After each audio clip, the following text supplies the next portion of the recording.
പ്രിയമുള്ള നമ്മുടെ നാട്ടുകാരെ, അധ്യാപകരെ, വിദ്യാർത്ഥികളെ, PTA ഭാരവാഹികളെ, നമ്മുടെ വിദ്യാലയത്തിൻ്റെ സെയിൻറ്റ് ഫ്രാൻസിസ് സേവിയർ സ്കൂളിൻ്റെ വാർഷികം അടുത്തു വരികയാണല്ലോ.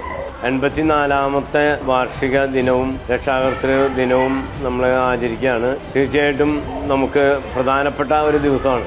അപ്പോൾ ഈ ദിവസത്തിൻ്റെ എല്ലാവിധ ആശംസകളും പ്രാർത്ഥനകളും പ്രത്യേകമായിട്ട് നേരുന്നു. അതോടൊപ്പം തന്നെ നമ്മുടെ ഷീല ടീച്ചറുടെ റിട്ടയർമെൻറ്റും അതുകൂടെ ആഘോഷിക്കുകയാണ്. തീർച്ചയായിട്ടും റിട്ടയർമെൻറ്റ് എന്ന് പറയുന്നത് നമ്മുടെ പുതിയൊരു ജീവിതത്തിൻ്റെ മറ്റൊരു തുടക്കമായിട്ടാണ് നമ്മൾ സാധാരണ കാണുക. അപ്പോൾ അതെന്തായാലും ആ ടീച്ചർക്കും എല്ലാവിധ ആശംസകളും ഭാവുകങ്ങളും നേരുകയാണ്. പിന്നെ എല്ലാ വിദ്യാർത്ഥികളുടെയും പലവിധത്തിലുള്ള കഴിവുകളും വ്യത്യസ്തമായിട്ടുള്ള അവരുടെ ആശയങ്ങളൊക്കെ പുറത്തു കൊണ്ടുവരാനായിട്ടുള്ള സന്ദർഭം കൂടിയാണ് ഇത്. അപ്പോൾ അവരുടെ കഴിവുകളെ പ്രോത്സാഹിപ്പിക്കുവാനും അതോടൊപ്പം തന്നെ അവരുടെ കുട്ടികളുടെ എല്ലാ വിധത്തിലുള്ള കൾച്ചറലായിട്ടുള്ള പ്രോഗ്രാമുകളും അതൊക്കെ അവർക്ക് വളരാനായിട്ടുള്ള അവസരം കൂടിയാണ്. അപ്പോൾ ആനിവേഴ്സറി ഒക്കെ ആഘോഷിക്കുമ്പോൾ തീർച്ചയായിട്ടും ഇത്തരത്തിലുള്ള സാഹചര്യങ്ങൾ സൃഷ്ടിക്കപ്പെടുകയാണ്. അപ്പോൾ അതുകൊണ്ട് തന്നെ അതിനുള്ള ആ സന്ദർഭം വേണ്ട വിധത്തിൽ വിദ്യാർത്ഥികൾ ഉപയോഗിക്കണമെന്ന് കൂടി ഈ അവസരത്തിൽ ഓർമ്മപ്പെടുത്തുന്നു. സെയിൻറ്റ് ഫ്രാൻസിസ് സേവിയർ പള്ളിയുടെ ആഭിമുഖ്യത്തിലുള്ള ഈ സ്കൂളിൻ്റെ വാർഷികം ആഘോഷിക്കുന്ന അവസരത്തിൽ എല്ലാവരെയും